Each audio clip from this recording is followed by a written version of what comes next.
It turns out the CDC knew that COVID vaccines were more dangerous than the virus, but it still pushed the shot on millions of Americans. And if Jill had said that a year or two ago, we would have been kicked off the air and demonetized. And it's not just big pharma. Our own Rebeka Zeljko will follow the breadcrumbs, proving that corporations are trying to crush the MAHA movement. You mean that big companies that make money on people eating unhealthy food and becoming addicted to it are... I don't believe it. Yeah. And you know what? You might be back from vacation, but the House of Representatives, they're not. We'll air out some of your grievances against Congress. As the saying goes, the opposite of progress is Congress. We have the safe and effective show lined up for you. Blaze News, The Mandate, starts right now.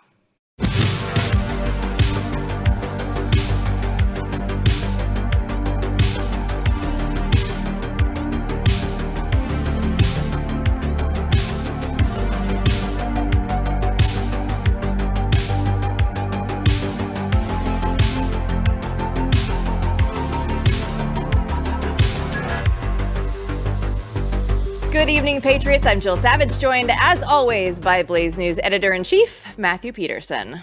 Thanks, Jill. I'm tan, rested, and ready after this Memorial Day weekend, ready to attack the deep state. As one should be. You know, it feels like it's a new era in Washington right now. I mean, if you're older than 5 years old, you probably remember the government fear-mongering about the danger of coronavirus. Then we had the Biden CDC pushing the experimental vaccine on the elderly, the pregnant women, all the babies. Now, HHS Secretary Robert Kennedy Jr. is pulling the vax from the immunization schedule for children. Take a look. I couldn't be more pleased to announce that as of today, the COVID vaccine for healthy children and healthy pregnant women has been removed from the CDC recommended immunization schedule. Last year, the Biden administration urged healthy children to get yet another COVID shot despite the lack of any clinical data to support the repeat booster strategy in children. That ends today. It's common sense and it's good science. The Trump administration actually following the science. It's great because, you know, we've had obviously unearthed data showing that the CDC knew about the risk of the COVID-19 vaccine and still pushed them. So here to break down one of the biggest cover-ups in history, we have Todd Erzen. He's the editor of the Deace Show and co-author of Faucian Bargain. So Todd, making his debut here on The Mandate. We are very excited to have you on the show tonight, Todd. Well, I thought it was going to be to rant and rave about sports bros, but I'll take this as well. This will be fun. This is your area. And Steve, anytime these topics come up, Steve always deflects to you first because you are the one that was skeptical. And now the rest of the country is following your lead. So tell us, why is this a big deal that this vaccine is no longer a part of the childhood schedule and for healthy pregnant women, as they say? Well, this goes way beyond just those categories of human beings, because the scam all along is that the only way you can mandate this or any vaccine is if all major categories of human being are covered by said vaccine. So the fact that they are taking this off the schedule for pregnant women and children means this can't be mandated by law for anybody. And that, again, it's so important to understand, and the more I talk, the more you should get angry, because we knew all along that kids were threatened less from COVID than they were from the seasonal flu, and nobody was running around going crazy wearing masks about that. But we had to make the kids take something that we knew was dangerous to them so Big Pharma could make money. So you guys need to view this way beyond health. What happened here, and those guys were smiling and very kind in how they said it, but RFK Jr. and Makari and Bhattacharya, that's Elliot Ness right there, telling the mob to back off and never touch us again with this poison. You know, Todd, you said earlier today to just take the win. And a short time ago, you may have thought this was absolutely impossible, that this would happen. So talk to us a little bit about what you mean by that. Yeah, well, full disclosure, I am MAHA before MAHA. I married a woman who was not vaccinated at all. My 4 daughters are not vaccinated, and they're not sickly. They're high-achieving college track athletes. You might see some of the evidence over my shoulder there. So we've been kind of a horse of a different color for a long time about this stuff. So people in my world honestly never thought this day might come where there would be enough critical mass to push back like this. So, and obviously in the last 2 weeks, the MAHA movement, there's been some argument back and forth who's best suited to be Surgeon General, understandably. But the passions in this movement, now that we have this opportunity with so many people on board, you shouldn't be surprised that they're kind of on tilt and they plan on accomplishing everything they can. That's going to lead to some rancor and some division. But I think we need to all agree that we'd rather have that and come to results like this than what we see on a daily basis in the Republican Congress on like just about any issue. So we're going to absolutely take this win. Hopefully everybody hits the pause button within the MAHA movement and kind of is like realizes that this was not all for naught. We just needed to give these guys a little time to get appointed and to do the cooking in the kitchen. But now it's going to be on to other big things. This is not a group that's going to be satisfied. They plan on accomplishing very big things. Yeah, so this is a huge day for MAHA. And like you guys said, take the victory because they're going to still come. We're still going to get them. But at some point, you do have to just pause and say something good happened today. Those days have been few and far between, Todd. And in light of that, one person that deserves a ton of credit is Donald Trump. Donald Trump talked about how proud he was ultimately of the vaccine. And if I were advising him, I would have told him, listen, just tell him you did trust the experts because you're not a doctor and they screwed up and they betrayed you and they betrayed thousands. That's what I would have. But he doesn't want to say that. So on the show, and Steve has rightly pointed out, the closest thing you're going to get to some kind of concession is the appointing of RFK Jr. and the other 2 gentlemen. But now this is that on steroids. This is that squared because he is allowing for the vaccine that he was a part of getting rolled out and was very public about that. I'm not pointing out that he hasn't said he has allowed this to happen. A lot of men would not have been able to do that and show that degree of humility. And Donald Trump will be the first person to tell you humility over the years hasn't necessarily been his strong suit. So once again, Donald Trump is doing things that most Republicans cannot get themselves out of the way to accomplish. And we owe him credit for that. Yeah, and I would say you would be one of the people that were leading the skepticism going in, right? Just looking at it, going, I don't know what we're going to get. But is this group that's in the administration right now, would you say that after moves like today that we've seen, are they moving to restore trust in the administration? I know there's probably still a long ways to go, but is this the first step in the right direction? Oh, absolutely. And it came relatively quickly. It's not, I know the anxiety around the appointment really was the thing that kind of got people asking secondary questions about what are we doing about COVID.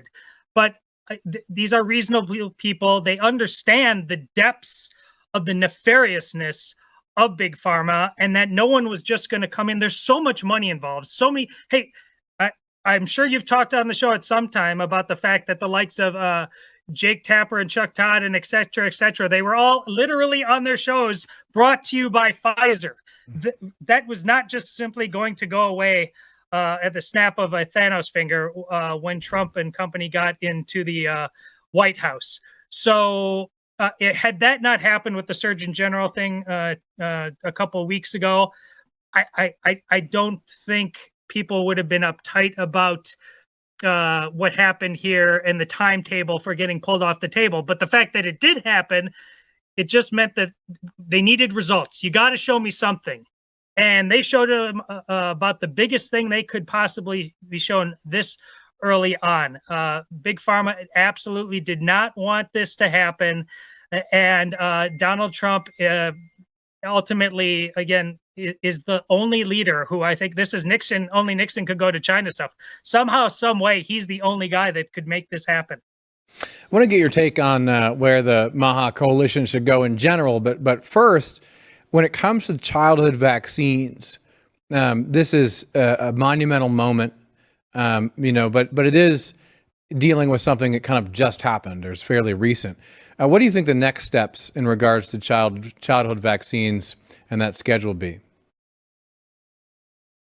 Well, I obviously wouldn't mind if they're all ultimately pulled off the shelf, because we have no idea, really. We've been so dumbed down in terms of the human capacity for health in a world where you have first world sanitation, hygiene, diet. That's obviously not the entire world, but that's why MAHA, being way more about just vaccines and total health and diet, is so important. But at the very least, it's about taking everything about a mandate and whether or not healthy populations need this at all, and that mindset being taken through the entire population. People need to realize, even before COVID, the whole notion that healthy teenage boys or teenage girls who weren't sexually active automatically had to take the Gardasil vaccine. I mean, that wasn't medical. That was proof that the psyop that took us into COVID we were ripe for the taking right there. But we've gotten to the point, I often say on the show, if you ask even a Christian population, what would you rather do first if you had to be given a choice? Baptize your child or get him vaccinated? Most of them have been so worked over by vaccine talk that they'd get their kid vaccinated first, because this is just fear-based. We think we have these human lives that are just ticking time bombs from the get-go. That's not how this works. That's not how that's not how this works at all. As long as you have some baseline for faith, for health, but we don't in this culture. We've kind of want to be comfortable and not have to be held accountable for anything. And now you're getting me on all kinds of other rants that we talk about on the Steve Deace Show. But if we take responsibility holistically for our lives and create a new way of thinking and being, and heck, Matthew, that's the reason I first found you when I first started reading your columns and inviting you and booking you on the Steve Deace Show. We need to think bigger across the board about all kinds of things, and that's how we're going to change this country. Shots of vinegar from Todd all around for everybody in the audience right now. You mentioned all of the fear mongering around COVID. Todd, they are at it again. There was a headline from Forbes over the weekend that the new COVID-19 variant NB181 causes surge in China, spreading to the U.S. Are they trying to make this 2020 all over again? Why not? I mean, Jill, I be ready for anything. I don't know. I in some ways I don't care, and in other ways I care completely and everlastingly. I don't. This is the upside down. If they can play this back on us and we buy into it again, Dr. McCullough just spoke very convincingly when he spoke with Ron Johnson last week about how important is to understand that the COVID vaccine, even if we can all agree that it hurt people and had adverse effects, there's all kinds of people in America, and many of them are Republicans and Christians, who still think that even with that, the vaccine still saved millions of lives, and we just had to bite that bullet. And Dr. McCullough, don't take it from me, the anti-vaxxer, take it from him. That's just not true. You are way more likely to be injured by the COVID vaccine than you were by COVID itself. The government data says that, and it's not even particularly close. If you took the COVID vaccine, there was an 8% chance you were going to end up in the hospital for some reason, from complications to death. That was only 2% with the vaccine. If you were between the IFR, the infection fatality rate, if you were between 0 and 19, was 0.003%. It was only 0.5% if you were elderly. So if you polled Democrats, though, they said you were likely to be 25% if you got COVID, you'd be in the hospital. So that's the kind of deprogramming we still have to get away from. And so I wish I could look you in the face, Jill, and say there's absolutely no way they can do this to us again. But I don't know. Yeah, so true after all we've been through. And I appreciate you mentioning the fact that, think about this. I had no idea when you were having me on the show graciously some years ago that here I would end up in Dallas, Texas, at the Blaze with Donald Trump as president, talking about, issues like this with you. It's really a remarkable turn of events for all of America in the last few years. So with that in mind, when you look at the MAHA coalition overall, Todd, where do you think that goes next? I mean, this is sort of there's a lot of, like you described, a lot of nervousness, in the beginning. Is this really going to work or not? Here's a big move that everyone wanted, just went down. The administration moving in the right direction. What are the things you think the whole movement should see next? Well, basically, men like Senator Ron Johnson, I don't know if you know how that it came to pass that he became the guy that he is on this topic, but a former Packer Hall of Famer named Ken Rutgers, his wife was injured by the vaccine. And so he came to Ron Johnson and asked for help. So he started having these subcommittee meeting hearings on this stuff. Yeah, I grew up in Wisconsin. I'm from Wisconsin, but Ron Johnson was elected after I came to Iowa, where I live now. And I think men like him and their ability to convince the rest of Congress, and well, don't hold your breath, but in the medical community at large, with people like RFK Jr. And Bhattacharya, to basically start changing the conversation holistically in medical schools and in hospitals, where you're not just a ticking time bomb waiting to happen in terms of healthcare. The reason doctors think the way that they do about vaccines is because A, it's profitable, and B, they've been taught nothing about them in medical school. It's like with lawyers. Lawyers these days don't take actually read the Constitution anymore. It's all about case law and things like that. Doctors know nothing about vaccines. They're just told that they're magical and they make life easy. And listen, in some cases, pharmaceuticals are the closest thing we have to magic, but people are losing trust in them because of what Big Pharma did during COVID. And that's all about, it's as much about psychology as it is about medicine or biology. The conversations with people from the time babies are born, and you have when Matthew, you and I are roughly the same age. When we got vaccinated, we had about 17 shots total in our lifetimes. That's up to like 77 now. And if you've been talking to Sarah Gonzalez, you know that there. Okay, we're healthy. We have better hygiene, sanitation, or at least available to us if we choose it, than ever before. Yet we need more vaccines, but we don't ask any questions about that.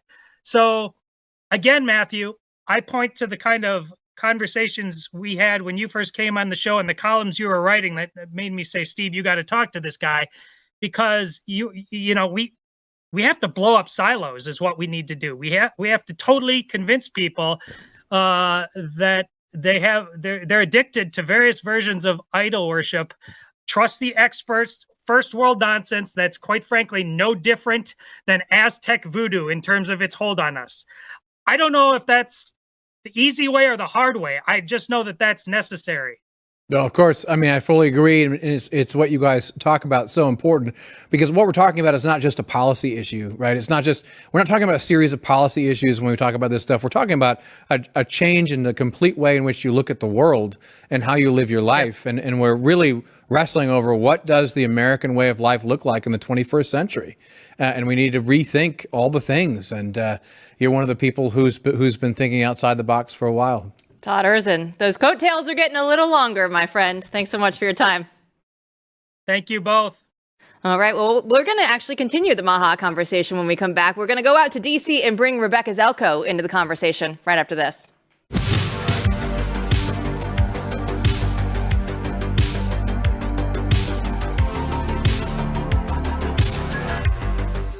Oh, well, by the time the show wraps up, there could be another family farm that actually shuts down. And it's not from a lack of hard work. It's because all that meat that you get in the grocery store comes in from overseas. All the grass-fed beef that they say from the United States, shoppers have no idea where it comes from. That's why I get all my meat from goodranchers.com. It's 100% American. You know that it's born, raised, and harvested right here, and you're actually supporting real family farms. So you need to make the switch to Good Ranchers because it's tariff-proof right now. You know, of course, everything's made in America. Grocery store prices can be unpredictable, but Good Ranchers stays consistent. When you subscribe, you get your choice of free meat for life. You can choose between Wagyu burgers, hot dogs, bacon, or wings in every box. Plus, you can get an extra $40 off with my code Jill. So tariffs, they won't touch this deal, but it's not going to last forever. So visit goodranchers.com today. That's goodranchers.com, code Jill. Good Ranchers, American meat delivered. Well, MAHA sounds like something we can all get behind. I mean, we all want to be healthy, right? But last week's MAHA report caught a surprising amount of flack. Blaze Media political reporter Rebeka Zeljko covered this for her piece for theblaze.com and says that the hate isn't exactly organic. She joins us now. So, Rebeka, thanks so much for coming on the show again. So you named several organizations in that MAHA report, right? The disinformation, misinformation. So what are they taking issue with? Yeah, so a lot of these agricultural groups, I first and foremost want to clarify, are actually usually some sort of subsidiary or beneficiary of a larger corporation. And so we're not really here critiquing like the small town farmer who's a vendor at the local farmers market. This is really more so the large companies that manufacture agrochemicals is the technical term, or really commonly known as pesticides. So these are companies that would benefit from a more flattering portrayal of their product. But of course, the MAHA Commission, their report was not exactly flattering towards pesticides and other issues that have caused chronic diseases or have been found to potentially cause chronic disease. And so it's definitely not surprising, but it is pretty damning. So, Rebeka, chronic disease, can you say a little bit more about what the report's findings are when it comes to these health dangers?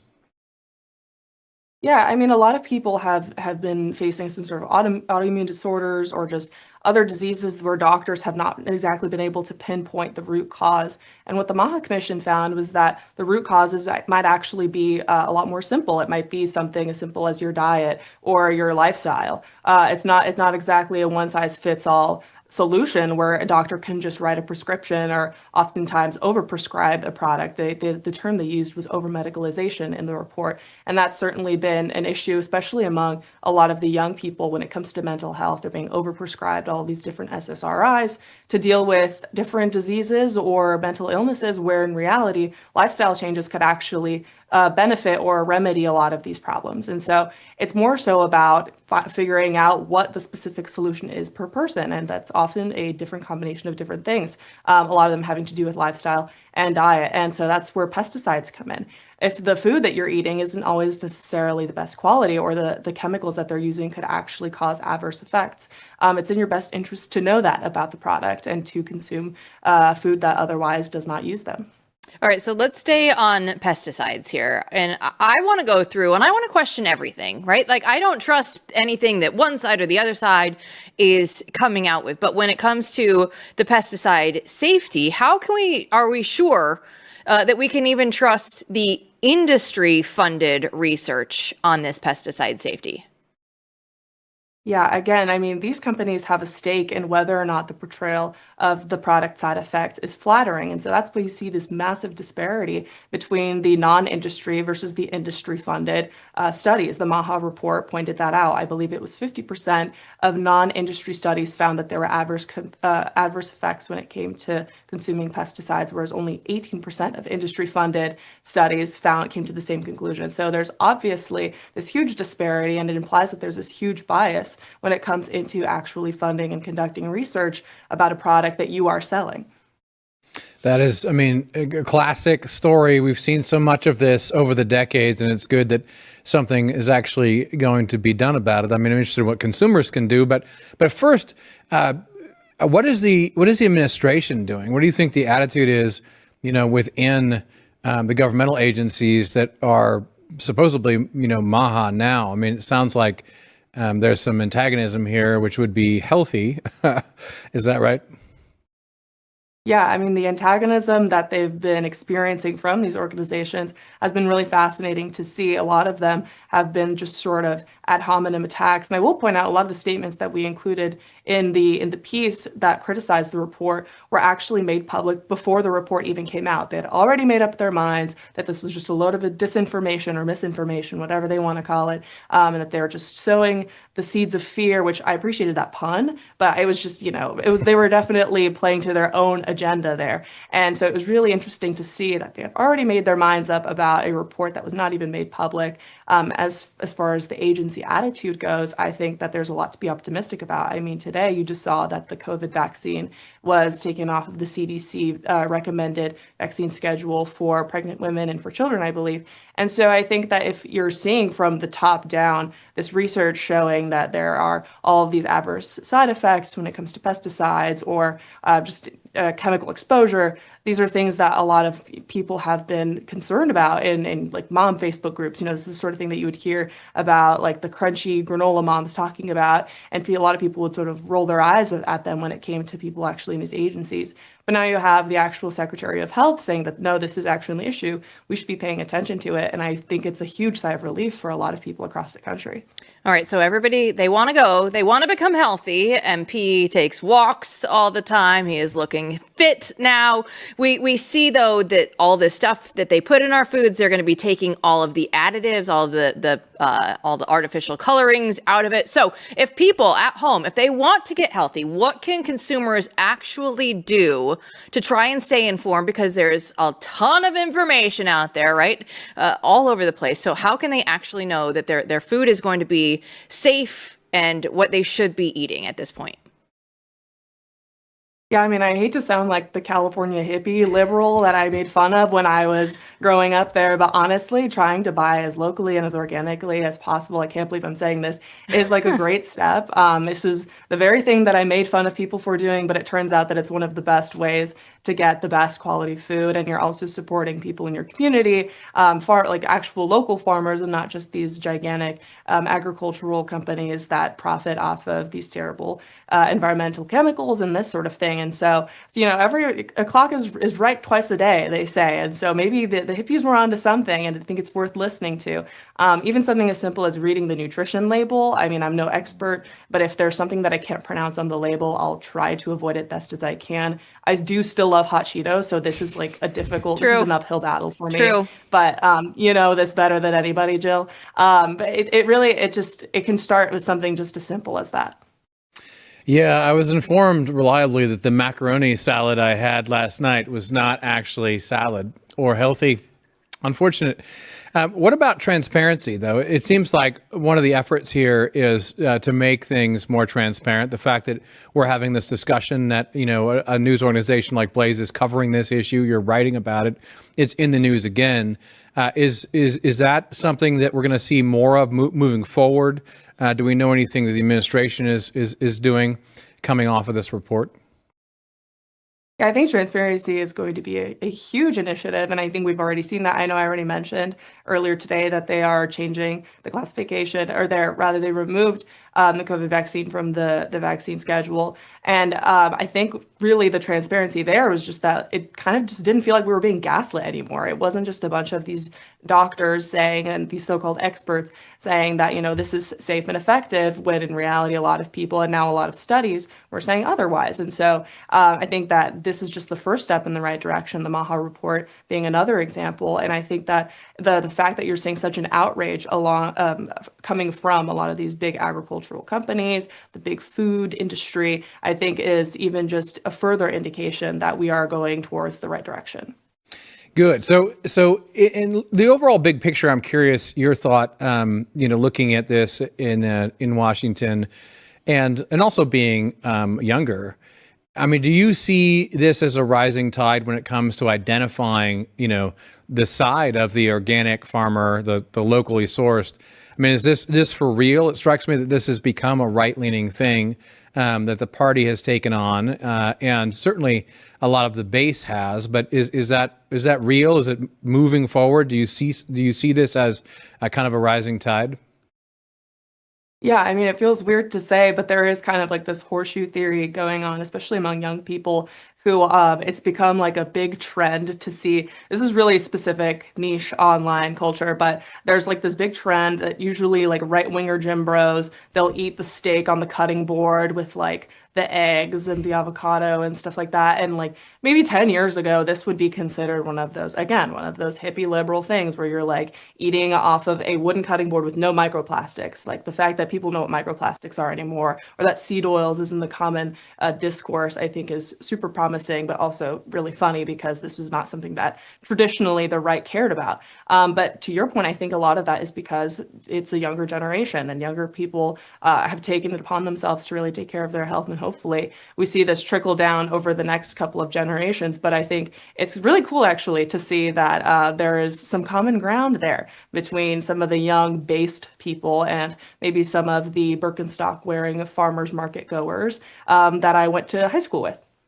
I am definitely over on the healthy side of TikTok. The algorithm has pushed me over there, and I can confirm it's all of the young people, MP. It's the Rebekas of the world that are going to be polling us along with them. I didn't know that we had our little hippie from California, but Rebeka, I'm so glad that you're here covering this for us. Thanks so much. Thanks, guys. Don't go anywhere. We'll be back with more right after this.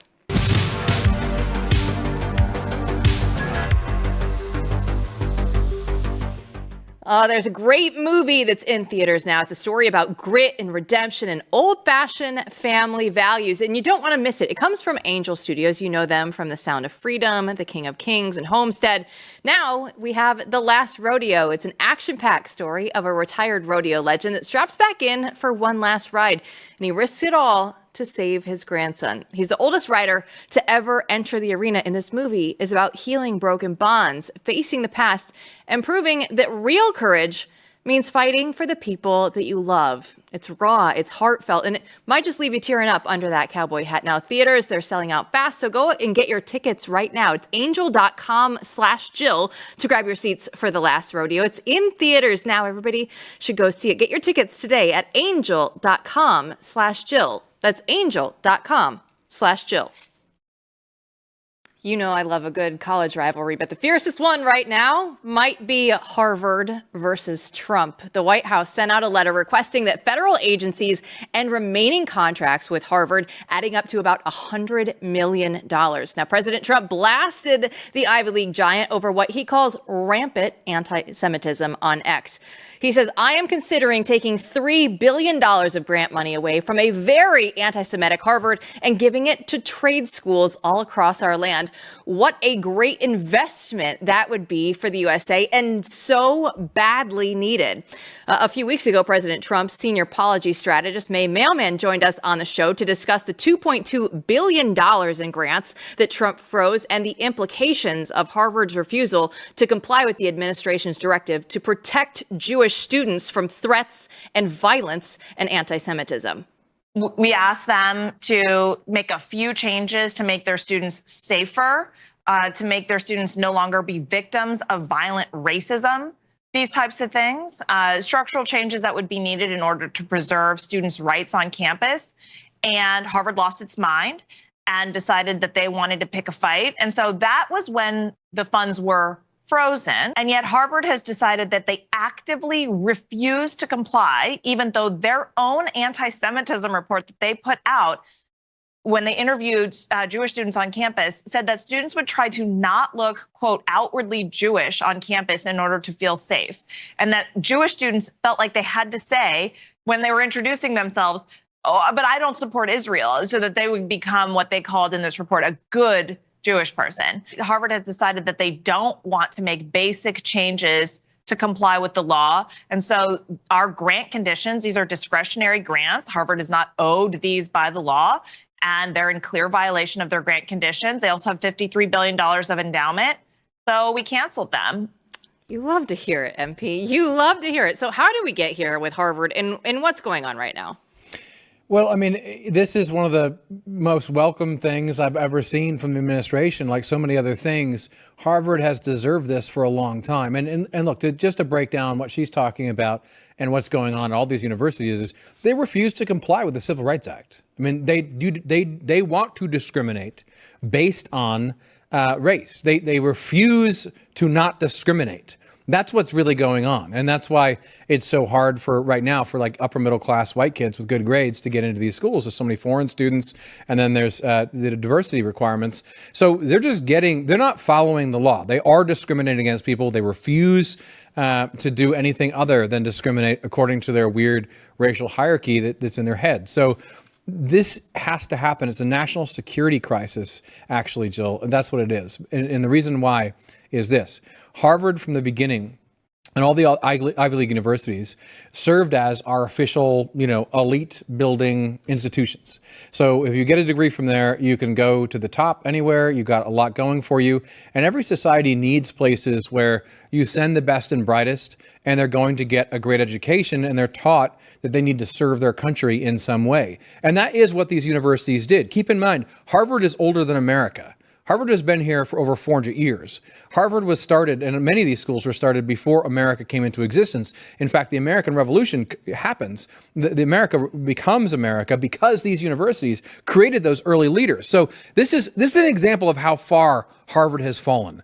Did you know that in 1810, in order to graduate, you had to go in front of people and argue a thesis? You had to argue it, right? Here's an example in 1810 what Harvard was teaching in ethics. The students had to argue this. Moral precepts are deduced only from the will of God. The precepts which are called the laws of nature, reason unfolds to mankind. And wisdom consists in the recognition of those precepts of morals of how we should behave. Now, Harvard also required everyone to go to church every day. They all had to go to prayer every day, right up until the last century. And imagine this. I'll read one more and I'll stop. Imagine graduating from Yale in 1797 and arguing, without virtue and literature, no republic can exist happy and free. In order that citizens may be gifted with virtue and intelligence, it's necessary they should be instructed in letters and good morals. Therefore, if you neglect those institutions, a free and happy republic cannot exist. Now, I know what you're thinking. It sounds a lot like Michelle Obama's senior. Oh, of course it does. Yes. But we have fallen so far. These institutions have gone so far. Now they're off in a wacky universe of their own, and taming them like this and punishing them is necessary if we're going to have a free and happy republic. So how do we go from those beautiful words that you just read, where people actually had to learn things when they would go there, to whatever you want to call even the Ivy Leagues right now of what they have become? How did we get here? I mean, it's actually a long slide. So over the last 100 years, these institutions changed because we needed them to become research universities. So at first they're more like liberal arts schools that created leaders. And it was more like, liberal art ninja assassins. Like you read a lot of history, you read a lot of great books. And those are the guys who founded the country, a lot of the early leaders in the early American Republic. But then you got, modern science comes in. You need the research university. And that's kind of the last century. And somewhere along the way, and over the last century, they lost the soul of the thing, right? And so now they have no idea. There's no unified conception of God or purpose in life, et cetera. They think that they're teaching leaders throughout the world. They're very clear about what they do. They have a catechism. They have a catechesis. They still have senior theses today. You all out there know actually what they are, what they're actually teaching. You know what you have to argue and say in order to graduate today. We could make our own list, just like the list I just read, about how you're supposed to think and how you're supposed to act. But they came out, like the Kennedy School comes out, Harvard came out recently and said, Harvard is not Harvard if we can't bring all these foreigners in to learn here. And that tells you everything about who they think they are. They think they're educating the leaders of the world, and they are. They're the globalist university. That's what the Harvard and all these universities are now, and they're proud of it. And they're saying to this administration, "Damn it, we'll reject your billions of dollars because this is who we are." Ripping on Harvard is fun. Ripping on Congress is even better. We'll do that to wrap up the show right after this.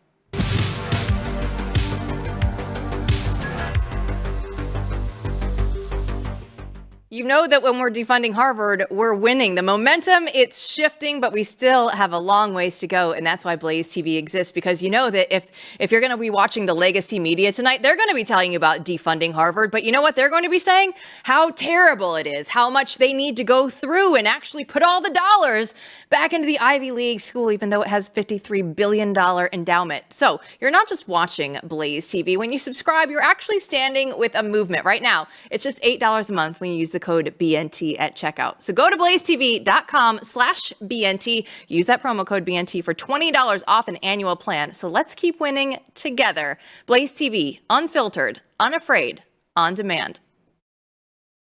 It's a 12-day weekend for Congress. Nick Sorter, he's been on the show for a couple times now. He posted on X today, it got my attention. He said, no more vacations for Congress until DOGE cuts are codified. The American people have had it. The House GOP's contempt for voters is insane. They're begging to lose the House in 2026. Now, I replied to that.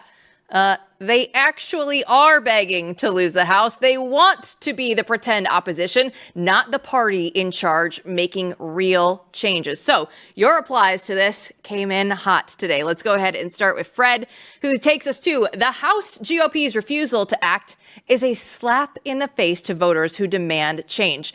Are congressional Republicans trying their hardest to lose the House in 2026 because their inaction and disregard for the public's frustration sure make it look that way? Get back to work, pass the cuts, and show us you're serious about shrinking government or face the consequences at the ballot box. Starting off hot today.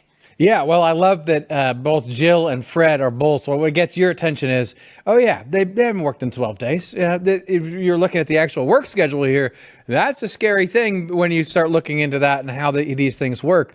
I think that Fred expresses the frustration that a lot of voters, the vast majority, I believe, of voters for Donald Trump feel about Congress right now. There's no question about it. Let's get to Keith. He says, if Republicans went all in on codifying DOGE cuts, they'd come close to a veto-proof majority in the House and Senate, but the feckless weasels won't do it. They could. It's right there. It's right there in front of them. Well, I mean, they're going to have to find out, because they're basically daring all of you out there to make true on what Keith is saying. And their bet is, oh no, we'll be fine. They think they'll be fine. And until they're scared, they're going to keep doing this crap. Sarah rounds out the replies today. She says, absolutely, the GOP doesn't want to be in charge. Never have. It's easier to keep their job by being the spoiler, voting against the opposition party's agenda.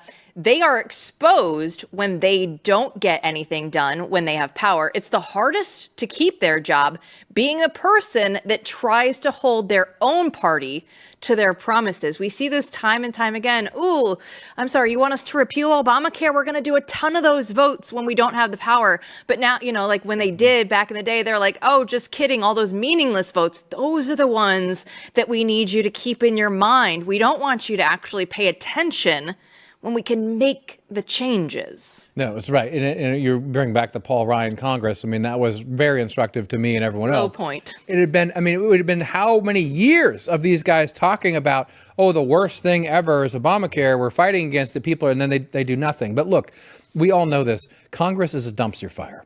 Congress is a cesspool of influencers and corporate hacks. Congress is a bunch of people who mostly don't even know how to legislate. They don't even see themselves sitting there in order to legislate. They think that they're doing something else. They're not actually there to do the job. They're forgetting how to do the job. There are enough staffers who are smart, who understand how to do the job. Don't get me wrong, there are good people in Congress, but this is an institution in crisis. And that is why it would be devastating if Elon Musk, who I understand what he's saying. I mean, you've seen Elon Musk. Elon Musk is obviously disenchanted with how bad this Congress is, just like I am, just like Jill is, just like everyone is. But if we give up on primarying the hell out of all these Republicans, then Congress is going to go the way of the dodo. Here's what we risk right now in terms of the American system and the separation of powers. Congress is functionally a creature of the administrative state. That's already true. It already really serves the bureaucratic state that is more powerful than it at this point. It doesn't legislate. It gives its legislative authority, the ability to make laws, over to these agencies, and they make regulations, and they basically make the law. So if you're going to change that at all, if you're going to have a prayer of changing it, you are going to have to primary the hell out of people and at least get people in there with fire in their belly who are ready to rumble, who don't care about, just getting another job or being another influencer on TV. And this is not the time to take your foot off the gas pedal or get disenchanted. We need Elon in there. We need everyone else in there to put people who are actually good, smart, competent, and want to go in and raise hell. They will be supported by a lot of people, I believe, but if not, we'll find out. But it's like one last chance. If you give up on Congress now, this system risks, Congress, it's already becoming, pointless or a creature of the administrative state. It risks something that is, I think, what a lot of Americans don't want to contemplate, which is that eventually Congress does get dissolved or loses even more power. And that would not be a good thing. But that's the direction that we are headed. And I'm not joking about that. Well, that's a happy note to end on. Let's go back to the Elon point, because we've talked about on this show the difference that Elon has made, right? Him coming in. Young men across the country are paying attention to politics in a way that they never have before. That is a huge impact. Now, it looks like Elon saying, I'm going to take my money away for a little while, right? Like, I tried, guys. I went in there. I did the thing. I'm trying. You guys aren't following along, right? There's the DOGing is only in speak only. It's not actually, right, in the big, beautiful bill. And Elon sees that now, and he's like, man, I thought we were making headway. But if you're a guy like Elon, you have so many things to do. If Congress isn't going to listen, if they aren't going to act on the things that they've even probably told him to his face many times to get the photos with him, then what are you left to do except like, okay, you know what? I'm going to take my toys and I'm going to go away for a while and I'm going to see if you learn your lesson. Mm-hmm. No, I mean, there's truth to that. And Elon is a smart guy. Elon will figure it out. I don't think Elon's done with politics at all. I think Elon's just begun to deal with the problem. And like any competent person, extremely competent person, he's going to keep on pressing away at the problem. And I think what everyone needs to realize is we can't just walk away and just say, oh, well, Congress is pointless. The next thing that's going to happen is, it will be bad. It'll be more like official how dead Congress is. We need Congress to resurrect itself. And I don't think Elon's done. I don't think anyone's done. But we all realize now the extent of the problem. And the problem is that this is a broken branch of government that is beholden to the administrative state and that no longer represents the people. We're not quite as bad as you see in Europe, where people can't even get parties that agree with them. And so we still have this sliver of hope. And so my thing is full speed ahead. You have to go full speed ahead on this. We can't give up now. Is there anything out there that has a lower approval rating than Congress MP? Anything at all?